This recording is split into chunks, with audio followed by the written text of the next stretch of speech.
Thanks very much, John. Certainly thought-provoking. We were asked during the presentation about status quo and if we're satisfied with the status quo. Well, blockchain, as we know, it's a nascent technology, it's an emerging technology, but it certainly can be a transformative one. And the event is called Blockchain Nation because we're all part of it. And I think it's great that everybody was willing to be asking their questions. This event is about you. It's about Blockchain Nation and how you can connect with it. So please use the event not just to be listening to the presentations, asking your questions here, but for holding your side meetings, for doing your networking, for getting to know people. John asked us if we have conviction about the future of blockchain, and the way to reinforce our conviction is to learn more about it, to understand it, and to understand who is involved in it. So that's one of the major goals of this conference. And I know John set the bar very high in terms of presentation, but we'll keep the momentum going because now our next presenter is Frank Abagnale. And this is a story that many people are familiar with, a biography well known, whether it's through book or through film, famous for his story where we're all understanding that you can make mistakes. Everybody makes mistakes, whether it's deliberate or not, but you can move on past it, a story of redemption. And I think the expectations can be high for the presentation because, don't take it from me, Oscar-winning actor Tom Hanks, when he saw a presentation by Frank, he said, that may be the best one-man show on earth. So I hope Frank can deliver for us today and that you can hear from him. Ladies and gentlemen, Frank Abagnale.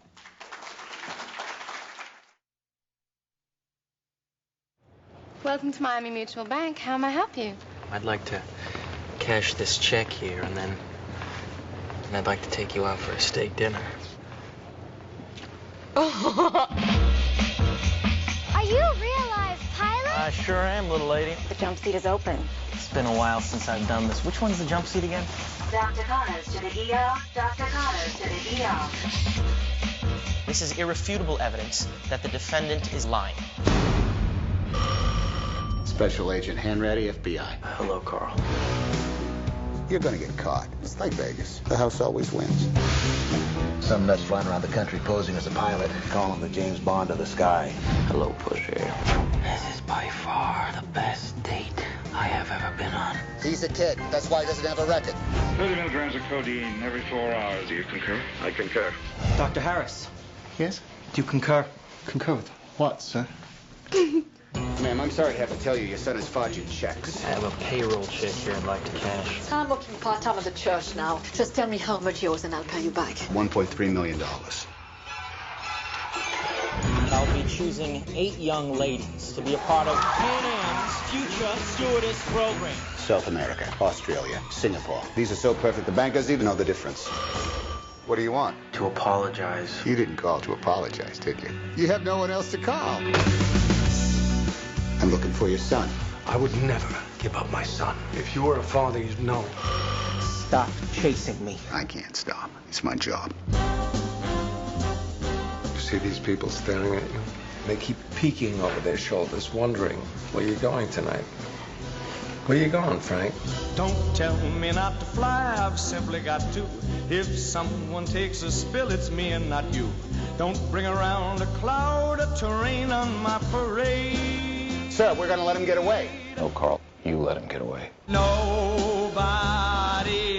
had a better rain on my Merry Christmas parade.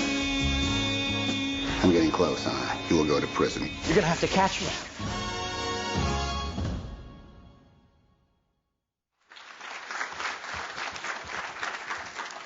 Good morning. It's a pleasure to be here this morning. Normally when I walk to the podium, it is to talk about fraud, embezzlement, counterfeiting, cyber crimes, identity theft, and things of that nature. But this morning I've been asked to do something totally different, and that is to talk a little bit about my life. So I'm not really here to talk about blockchain or cyber currency, but just to talk a little bit about my life in which the film Catch Me If You Can was made. As you know, I've had a lot of people tell my story. I had a great writer write a book about my life, had a great film director make a movie about my life, had a great Broadway musical team make a Tony Award-winning Broadway musical about my life, and of course a popular show on TV for 4 years, White Collar, created around my life. Most of those very creative people have actually never met me, but they've enjoyed telling my story from what would be their point of view. So I've been asked this morning to just actually tell you the story from my point of view. And after that, I'll be happy to take questions on any subject matter that you have a question about. I was raised just north of New York City in Westchester County, New York. I was actually one of 4 children in the family, the so-called middle child of the 4. I was educated there by the Christian Brothers of Ireland in a private Catholic school called Iona in New Rochelle, New York, where I went to school from kindergarten to high school. By the time I had reached the age of 16 in the 10th grade, my parents, after 22 years of marriage one day, decided to get a divorce. Unlike most divorces, where the children were usually the first to know, my parents were very good about keeping that a secret. I remember being in the 10th grade about 2 o'clock in the afternoon when the father walked in the classroom and asked a brother to excuse me from class. When I came out in the hallway, he handed me my books and told me that one of the brothers would drive me to the county seat in White Plains, New York, where I would meet my parents. They would explain what was going on. I remember the brother dropped me at the steps of a big stone building, told me to go up the steps and my parents would be waiting for me in the lobby. I remember climbing the steps, seeing a sign on the building that said family court, but I really didn't understand what that actually meant. When I arrived in the lobby, my parents were not there, but I was ushered into the back of an immense courtroom where my parents were standing before a judge. I couldn't hear what the judge was saying or my parents' response, but eventually the judge saw me at the back of the room and he motioned me to approach the bench, so I walked up to stand in between my parents. I remember distinctly that the judge never looked at me. He never acknowledged I was standing there. He just simply read from his papers and said that my parents were getting a divorce. And because I was 16 years of age, I would need to tell the court which parent I chose to live with. I started to cry, so I turned and ran out of the courtroom. The judge called for a 10-minute recess, but by the time my parents got outside, I was gone. My mother never saw me again for about 7 years until I was a young adult. Contrary to the movie, my father never saw me or ever spoke to me again. Back in the mid-1960s, running away was a very popular thing for young people. A lot of them got caught up in Haight-Ashbury, the hippie scene, the drug scene. Instead, I took a few belongings from my home, packed them in a bag, boarded what was then the New Haven and Hartford Railroad, and shook the train ride down to Grand Central Terminal in New York. My father did own a stationery store, actually in Manhattan. It was located on the corner of 40th and Madison. Like all of us, we had to work in the store, so I made deliveries for my dad from the time I was about 13. I knew the city very well, so naturally I started looking for the same type of work. There were a lot of signs on the windows, stock boy, delivery boy, part-time. I'd walk in and apply. So tell me, young man, how old are you? I was 16. How far did you go in high school? 10th grade. How old are you? I went to work for a small amount of money, a few hours a day, but I soon realized I couldn't support myself on that amount of money. I also realized that as long as people believed I was 16 years old, they weren't going to pay me any more money. At 16, I was 6 foot tall. I've always had a little gray hair. My friends in school used to say that once a week when we dressed in a suit for mass, I looked more like a teacher than a student, so I decided to lie about my age. In New York, I had a driver's license at 16. Back then, they didn't have photos on it, just an IBM card, so I altered 1 digit of my date of birth. I was actually born in April of 1948, but I dropped that 4, converted it to a 3, and that made me 10 years older or 26 years old. I walked around applying for the same type of work. People gave me a little more money, a few more hours, but even then it was difficult to make ends meet. One of the few things I had taken when I left home was a checkbook. My father had opened a checking account for me at a small community bank in Mount Vernon, New York. I had a little money in that account. So every so often, I'd write a check to supplement my income, $20, $25. Funds were there. Checks were good. But it was my friends, my peers, who would say to me, you know, You're the only guy I know walks into a bank in the middle of Manhattan. You have no account there. You don't know a soul. You talk to somebody behind a desk, and they okay your check. Oh, well, my checks are good. I walked in that bank. They wouldn't touch my check. You walk in, they don't bat an eye. Now, years later, reporters would speculate and say that that was my upbringing, mannerisms, dress, appearance, speech, whatever it was very easy to do. So consequently, when the money ran out, I kept writing those checks. Of course, the checks started to bounce. Police started looking for me as a runaway. I thought maybe it was a good time to start thinking about leaving New York City. But I was quite apprehensive about going to Chicago, Miami, wondered if they'd cash a New York check on a New York driver's license in Miami as quickly as they did in Manhattan. I was walking up 42nd Street one afternoon, about 5 o'clock in the evening, 16 years old, pondering all of these things, when I started to approach the front door of an old hotel that used to be there called the Commodore Hotel, now the Grand Hyatt. Just as I was about to get to the front door of the hotel, out stepped an Eastern Airline flight crew onto the sidewalk. Couldn't help but notice the captain, the co-pilot, the flight engineer, about 3 or 4 flight attendants dragging their bags across the sidewalk to the van. They take them to the airport. As they loaded the van, I thought to myself, that's it. If I could pose as a pilot, I could travel all over the world for free. I probably could get just about anybody, anywhere to cash a check for me. So I walked up the street a little further to 42nd and Park. I went to cross over, but I heard a huge helicopter. So I looked up, and there was New York Airways landing on the roof of the Pan Am building. Pan Am, the nation's flag carrier, the airline that flew around the world. I thought, what a perfect airline to use. So the next day, I placed a phone call to Pan American Airlines corporate headquarters. When the switchboard was ringing, I had absolutely no idea what I was going to say. When they answered, Pan American Airlines, good morning, could I help you? Yes, ma'am. I'd like to speak to somebody in the purchasing department. Purchasing?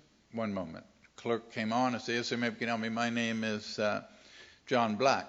I'm a co-pilot with a company based out of San Francisco. Been with the company about 7 years. Never had anything like this come up before. Oh, what's the problem? Well, we flew a trip in here yesterday. Oh, we're going out today.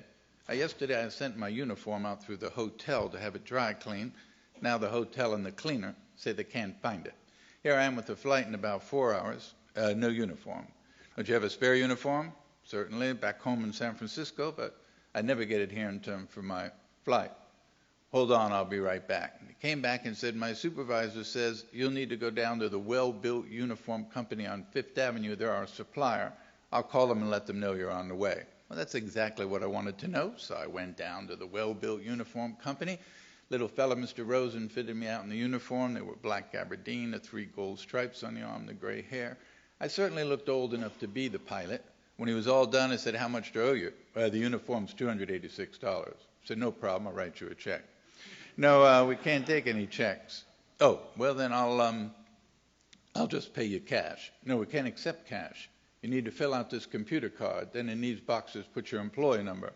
And we bill this back under uniform allowance. Comes out of your next Pan Am paycheck. Well, that's even better. Go ahead and do that. I don't know who paid for the uniform, but out the door I went. New York had 2 airports, LaGuardia and Kennedy. LaGuardia was 20 minutes from Manhattan. Kennedy was 50. Naturally, LaGuardia being the closer of the 2, that's where I went. I spent most of the morning walking around LaGuardia in the uniform, trying to figure out, now that I had the uniform, how the hell do you get on these planes? Well, I got a little hungry about lunchtime, so I walked in the luncheonette, sat down at the counter on the stool, and ordered a sandwich. Moments later, a TWA crew walked in. The flight attendant sat in the booth, but the pilots up at the counter on either side of me and the captain right next to me. Back before deregulation of the airlines, airline people thought of themselves as just one big family. They didn't hesitate a moment to talk to each other. The captain kind of leaned over. Hey, young man, how's Pan Am doing? Doing just fine, Captain. Tell me, what's Pan Am doing out here at LaGuardia? Pan Am doesn't fly into LaGuardia. They only fly into Kennedy. Well, I picked up on that right away. Yeah, we came into Kennedy, had a short layover. I was on my way back. So tell me, young man, what type of equipment are you on? Now, airline people have a lot of jargon for things. One of them is they never call a plane or an aircraft. They call it equipment, and what type of equipment you're on meant what type of plane do you fly. Back then, the DC-8, the 707. Of course, I didn't know that, and I thought, what type of equipment am I on? The equipment I'm on is a stool. That must mean what type of equipment is on the planes I fly. I thought, well, they have the wings, they have the engine. They always had a sticker on the engine, who manufactured the engine. So I said, yes, General Electric. All three pilots kind of just stopped eating and leaned over. Captain said, oh, really? What do you fly, washing machine? So I knew I said the wrong thing. Out the door I went. Everybody had an airline ID card, plastic laminated card, much like a driver's license today. But without the ID card, a uniform was worthless. I went back to Manhattan pretty discouraged, thinking where would I come up with a Pan American airline corporate ID. I was sitting in a hotel room. I noticed the big, thick Manhattan yellow pages, so I pulled them down on the bed, flipped them open, and looked under the word identification. There were 3 or 4 pages of companies who made convention badges, metal badges, plastic badges, police badges, fire badges. Started to call around, and finally one company said, listen, most of those airline IDs manufactured by Polaroid, 3M company. Need to call one of them. Finally got the 3M company on the phone in Manhattan. Yeah, we manufacture Pan Am's identification system, along with a number of other carriers. How come? Tell you, I'm a purchasing officer for a major U.S. carrier. I'm in New York just for the day. We're getting ready to expand our routes, hire a lot of new employees, go to a formal ID.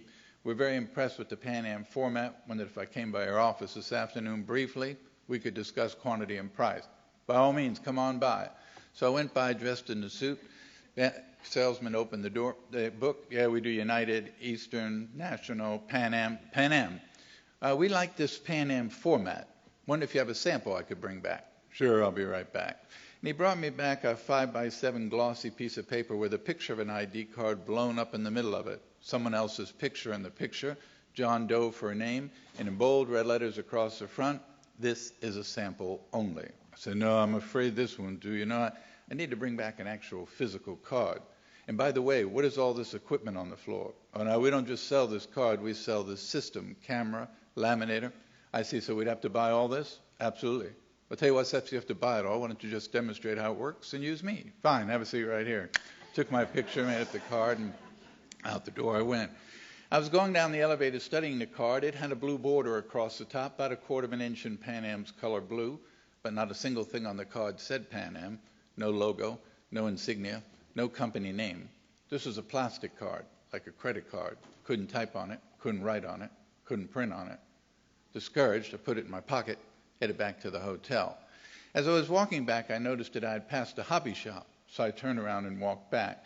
Excuse me, sir, I noticed you sell a lot of models here. You sell models of commercial jetliners? Sure, up there. I bought a model of a Pan Am 707 cargo jet, took it back to my room, opened the box, threw all the parts out. But there at the bottom of the box was a sheet of decals that went on the model. And when soaked in a glass of water, the little Pan Am blue globe that would have went on the tail of the plastic plane went perfect up at the top of the plastic card. The word Pan Am and the special styling of graphics that would have went on the fuselage went perfect across the top of the card. And the clear decal on the laminated plastic made a beautiful identification card. Pan Am says they estimate that between the ages of 16 and 18, I flew more than 1 million miles for free, boarded more than 260 commercial aircraft in more than 26 countries around the world. Pan Am's keep in mind that though Frank Abagnale did in fact pose as one of our pilots for a long extended period of time, he never once stepped on board one of our aircraft. That's true. I never flew on Pan Am because I was afraid someone might say, you know, I'm based in San Francisco, been out there 16 years. Don't recall ever meeting you before. Or someone might say, you know, your ID card is not exactly like my ID card. So instead, I flew on everyone else. If I wanted to go somewhere, I literally just walked out to the airport and looked on the board. United Flight 800 to Chicago. Then I went downstairs to the door marked United Operations and walked in. The operations clerk, hey, Pan Am, what can we do for you? So I wonder if the jump seat's open on 800 need to head to Chicago. Jump seat? It's open this evening. I'd like to get a pink slip pass. I'd give him my ID, he'd write me out a pass. I'd walk out, hand it to the flight attendant. She'd open the door to the cockpit, and I'd step in. They had a captain, a co-pilot, a flight engineer, and a seat behind the captain called the jump seat, where pilots deadhead on company time. Now, because pilots love to talk shop, once you picked up that jargon, it was the same conversation over and over and over. So I just step on board, even Jim Bob Davis be around in Chicago. On the taxi out, always the same question. So Bob, how long you been with Pan Am? Been flying about 7 years. What position you fly? Right seat, which is airline terminology for a co-pilot. What type of equipment are you on? Had that one down. Perfect. Matter of fact, whatever they flew, I didn't fly. So I had no problems with that. Then when I'd get to Chicago, I'd go by the Pan Am ticket counter, but just enough to get the attention of the passenger service rep. Sir, can I help you? Excuse me, where do we lay over? It's been about 2 years since I laid over in Chicago. Yes, sir, Parma House Hilton downtown. Catch a crew bus, lower level door 3F. I'd go down the Parma House Hilton, and when you walked in, there was a little sign on the corner that said Airline Cruise. That was a 3-ring binder. You signed in, referenced your flight number, showed your ID. They gave me a key. I'd stay 2 or 3 days, and Pan Am would be direct billed for my room and my meals. As you know, I went on to impersonate a doctor in a Georgia hospital for a while. I did pass the state bar exams in the state of Louisiana. I was licensed there as an attorney. I practiced law under Attorney General P.F. Grimion in the civil division of his state court, where I spent about a year. No one was the wiser in either the doctor or the lawyer. It was I who resigned on my own and moved on. Of course, like any criminal, sooner or later you get caught, and I was no exception to that rule. I was actually arrested just once in my life, at the age of 21, by the French police in a small town in southern France called Montpellier. The French police were actually arresting me on an Interpol warrant from the Swedish police, who were looking for me for forgery in Sweden, but believed that I was residing in France. When the French authorities took me into custody on the Swedish warrant, they realized I had forged checks all over France. So they decided to ignore the extradition request in the warrant. They convicted me of forgery and sent me to prison. I served my time in a place called the Maison d'Arrêt, the house of arrest, in a small town in southern France called Perpignan.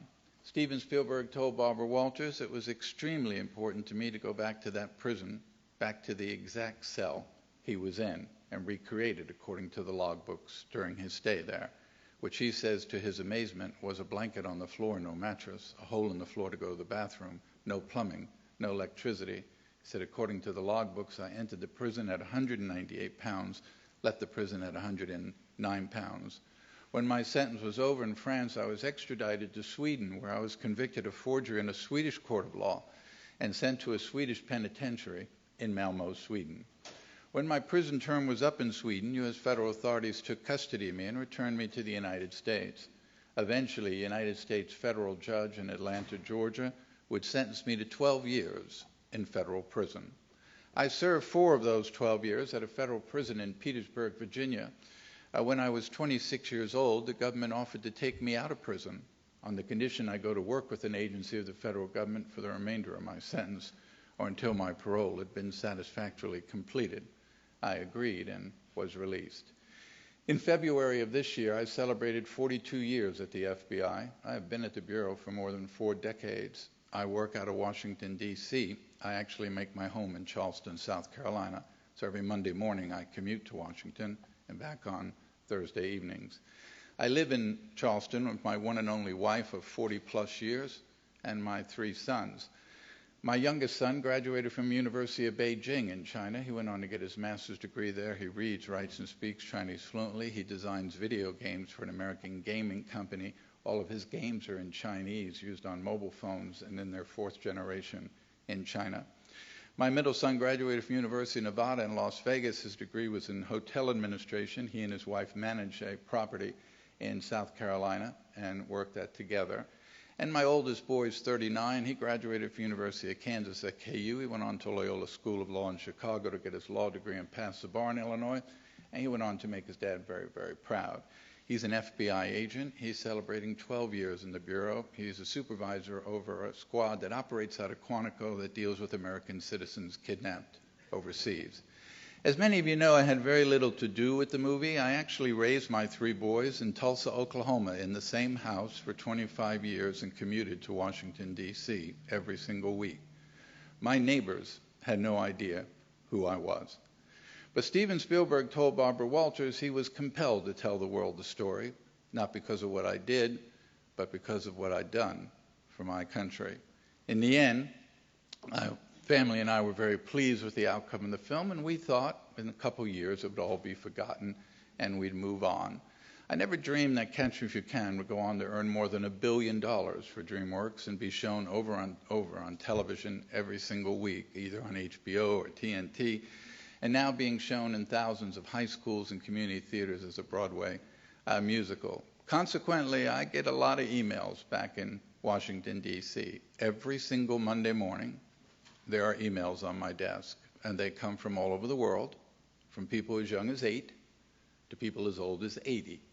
They're seeing the movie for the first time, reading the book for the first time, watching the play for the first time, and they feel compelled to write. They're not really looking or expecting an answer or for me to even see it. They just feel they want to make a statement.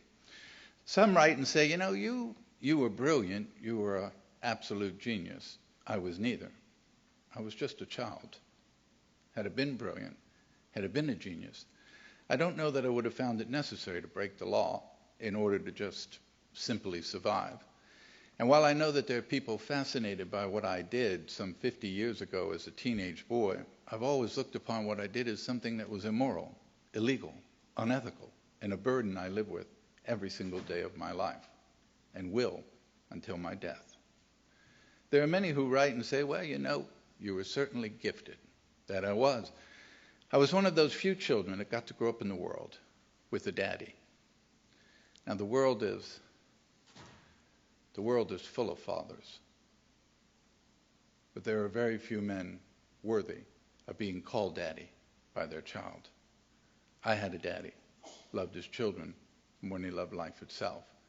Steven Spielberg would later write that the more I researched Frank's youth without ever having met Frank, I couldn't help but put his father in the film, through the likes of Christopher Walken. My father was a man who had 4 children, 3 boys and a daughter. Every night at bedtime, he'd walk into your room. He was 6'3".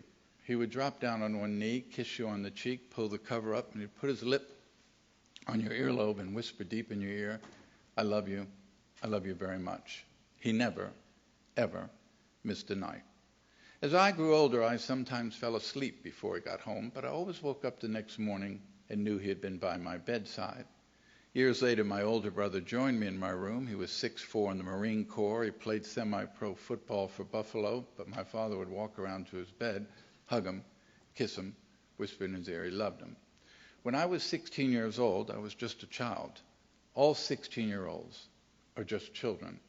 Much as we like them to be adults, they're just children.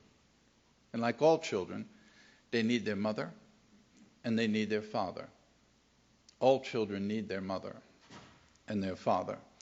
And though it is not popular to say so, divorce is a very devastating thing for a child to deal with and then have to deal with the rest of their natural life. For me, a complete stranger said I had to choose one parent over the other. That was a choice I could not make, so I ran. How could I tell you my life was glamorous? I cried myself to sleep till I was 19 years old. I spent every birthday, Christmas, Mother's Day, Father's Day in a hotel room somewhere in the world by myself. The only people that associated with me were people who believed me to be their peer, 10 years older than I actually was. I never got to go to a senior prom, high school football game, share a relationship with someone my own age. I always knew I'd get caught. Only a fool would think otherwise. The law sometimes sleeps, but the law never dies. It was just a matter of time. I was caught. I went to some very bad places. My boys have grown up asking their mother, why is it Dad gets up in the middle of the night and goes down the TV room because he doesn't turn the TV on. He just sits there all night because there are things you can't forget, things you're not meant to forget. While I was sitting in that pitch black cell in France, my father, 57, was climbing the subway stairs of New York as he did every day. He was in great physical shape. He just happened to trip. He reached his arm out to break his fall. He slipped, hit his head on a railing, landed at the bottom of the step. He was dead. I didn't know he was dead. I was sitting in that cell in France. I was thinking about him. I couldn't wait to see him, hold him, hug him, kiss him, tell him how sorry I was, but I never got the opportunity to do that. I was very fortunate because I live in a great country where everybody gets a second chance. I owe my country 800 times more than I could ever repay it for the opportunities it's given me these past 40 years. That is why I'm at the FBI today, 32 years after a federal court order has expired requiring me to do so. I have turned down 3 pardons from 3 sitting presidents of the United States, including the last one, because I do not believe, nor will I ever believe, that some piece of paper will excuse my actions, that only in the end my actions will. 40-plus years ago, on an undercover assignment in Houston, Texas, I met my wife. When the assignment was over, I broke protocol to tell her who I really was. I didn't have a dime to my name, but I eventually asked her to marry me, against the wishes of her parents. She did. Now, I could stand here and tell you that I was born again, I saw the light, prison rehabilitated me, but the truth is, God gave me a wife, she gave me 3 beautiful children, she gave me a family, and she changed my life. She, and she alone. Everything I have, everything I've achieved, who I am today, because of the love of a woman and the respect 3 boys have for their father, something I would never, ever jeopardize. There comes a time in all of our lifetime where we grow up and we have children. And as every parent knows, whether your child's 3 months old or 39 years old, when you lay your head on a pillow at night and you're just about to close your eyes, the last thing you worry about, last thing you think about, the last image you see are your children. So if you still have your mother, you still have your father, you give them a hug, you give them a kiss, you tell them you love them. And to those men in the audience, both young and old, the one thing I have learned through all of this is what life is really all about, and truly what makes a man a man. It has absolutely nothing to do with money, achievements, skills, accomplishments, degrees, professions, positions. A real man loves his wife. A real man is faithful to his wife. And a real man, next to God and his country, put his wife and his children as the most important thing in his life. Steven Spielberg made a wonderful film, but I've done nothing greater, nothing more rewarding, nothing more worthwhile, nothing that's brought me more peace, more joy, more happiness, more content in my life than simply being a good husband, a good father, and what I strive to be every day of my life, a great daddy. Thank you very much for having me this morning. Thank you. Thank you. Thank you very much. I'll be happy to take questions, and those questions can be about the movie, about any subject matter that you'd like to ask a question about. Anyone? Yes, sir. Yes, microphone right there. There you go. Thank you, sir. My name is Hezzy Green. I am actually a producer for a mobile video game company actually in Charleston. So I am a Charleston resident, and I make video games as well. Okay. So I thought it was very interesting when you were mentioning that the FBI came to you and took interest, I think, while you were in confinement, and you started working with them. So they saw characteristics in you among everybody to want to bring you on. And I was curious in what that conversation might have been, and also, too, just like a business perspective, I'm pretty sure you kind of like you sell yourself, you know, about your capabilities and what you're able to do. So I'm interested about that conversation and how it was going to work for the Bureau. Yeah, I think 2 things have really been my entire career. Obviously, the Bureau took me out of prison to work undercover, where I spent 5 years doing so. The Bureau saw in me the ability to say to me, tomorrow morning I need you to take 2 weeks and study this. You will be a lieutenant in the Army, and your position is this position. Your specialty is this particular missile, and I need you to learn this in 2 weeks before I send you to this base, and this is what I want you to do when you get to that base. They knew that I could convince anyone for a short period of time into believing who I was, whether it was a scientist at a lab in New Mexico, or whether it was a doctor in a hospital, or whether it was a lawyer, or whoever it might have been at the time that the assignment required me to do so. The last one was a social worker in Houston, where I met my wife before I left doing undercover work. I think the Bureau always saw that ability in me, and then later realized the ability for me to teach agents how to think out of the box and how to not to look at everything black and white. That's why I've been an instructor at the Bureau, the FBI Academy in Quantico, for over 4 decades. I've taught 3 generations of agents, including my own son, who sat through my classes, and what I do the same today. I obviously had to change a lot. When I started, it was all about counterfeiting and forgery of paper and plastic, and today it's all about cyber and cyber crimes, and it's constantly changing, so I've had to change. The only work I do outside the government now that I truly enjoy is I work as an advisor to technology companies that the government is interested in their technology. And when the government looks at a technology for the NSA or the CIA or the FBI, they basically want to know how can it be defeated. So that's where I come to play. So I go into those companies, and as one CEO once said, we play chess with him. We say this is what we developed, and then he comes up with a way to defeat it. Then we go back and fix what he said, and he comes back and tells us, nope, they'd still be able to do this. Until the day comes that they're not able to find a way around it, then we know we have a good product. So all of the things that I've been involved in have ended up in the commercial market. So one, of course, was called the 41st Parameter, and now owned by Experian. The 41st Parameter is in 80 countries around the world. It's a fraud detection tool used by banks and governments. And of course, I've always in my career wanted to be involved in a technology that would do away with passwords.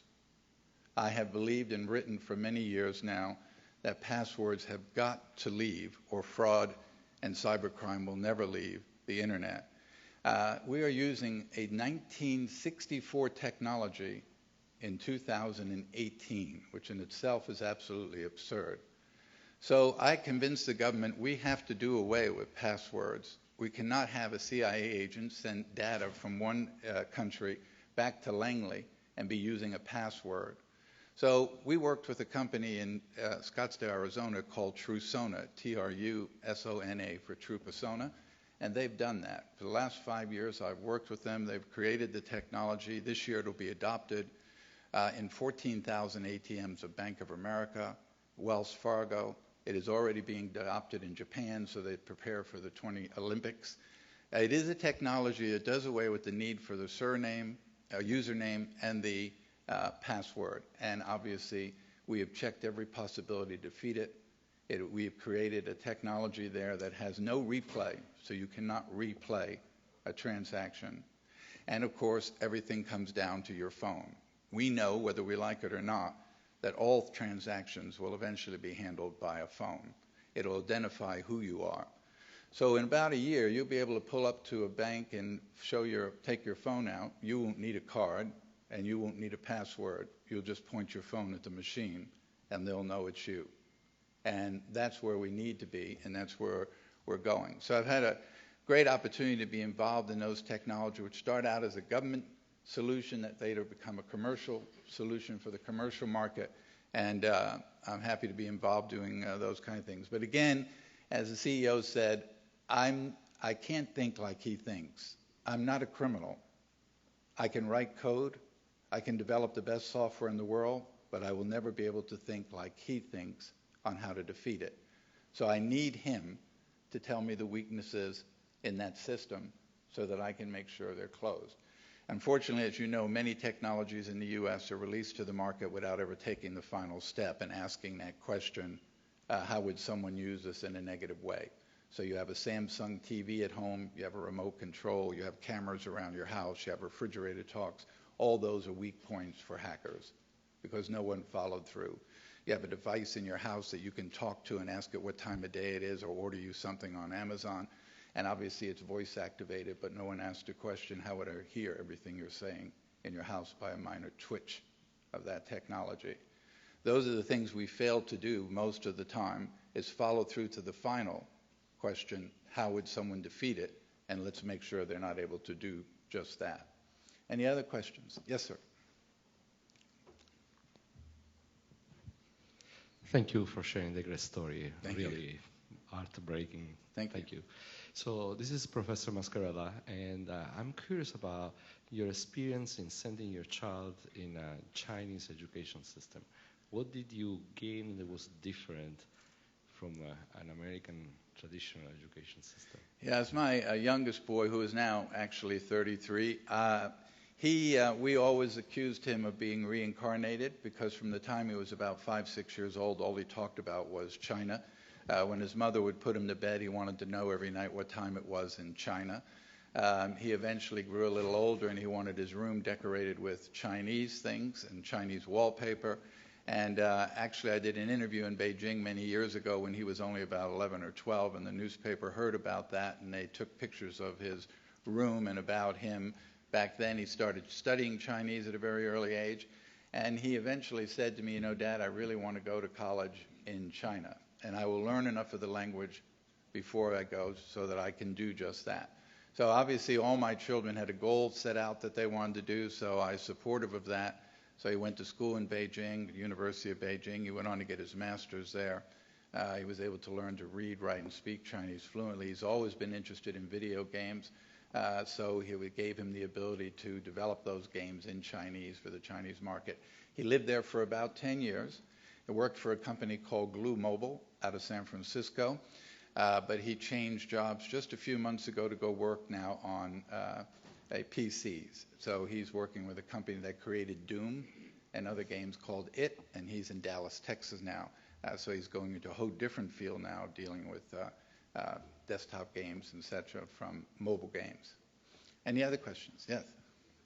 Yes, hi. Thank you for your great story. My name's Joseph with Crypto Shelby Wallace on your lanyard, by the way.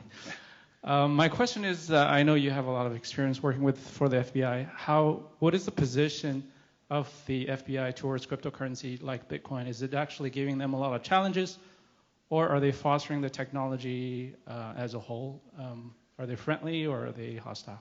Thank you. Well, I think you'd have to be pretty ignorant not to realize that blockchain is the wave of the future. It is the best way to secure information, to secure it 100%. So I think you will see banks, especially accounting practices and accounting firms, all move to blockchain.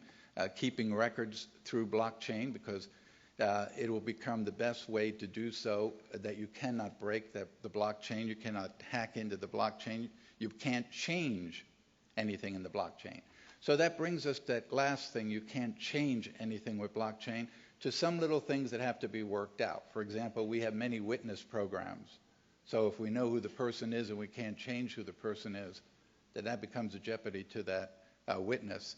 If a person changes their sexual orientation at 25 or 30, we will always know that they were a male or they were a female through the blockchain. So the privacy issue comes into play about those little things that have to be tweaked out with blockchain, but one would have to be foolish not to see that that is an incredible technology and that will eventually be adopted by all types of governments, businesses, and corporations. Cybercurrency, I think that's a thing of, like anything new, it takes time to get people to understand how it works.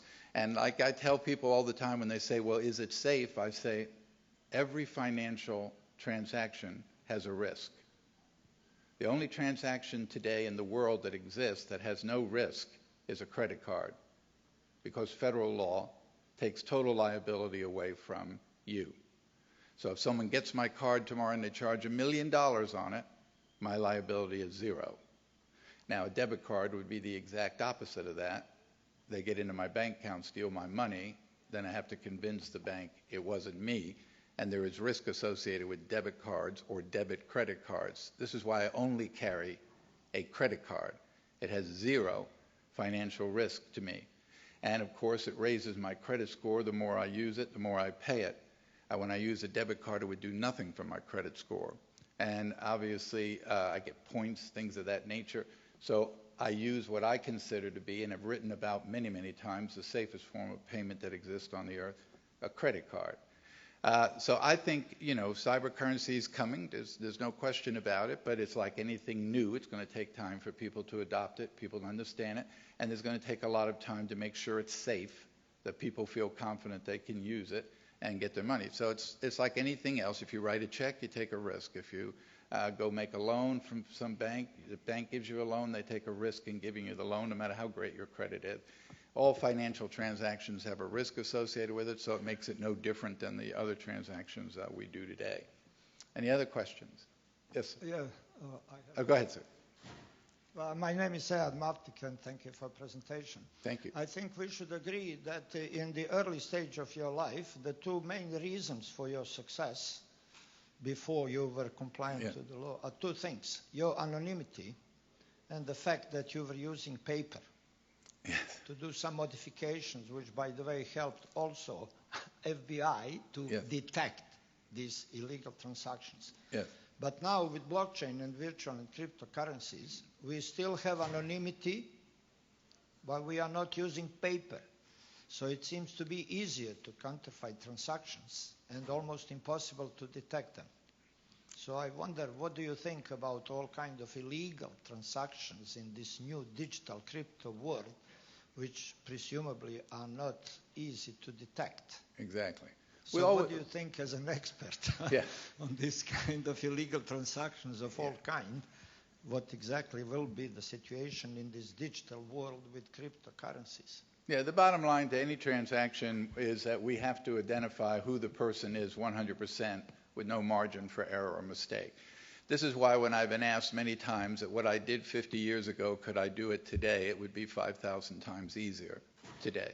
Because technology breeds crime. It always has and it always will.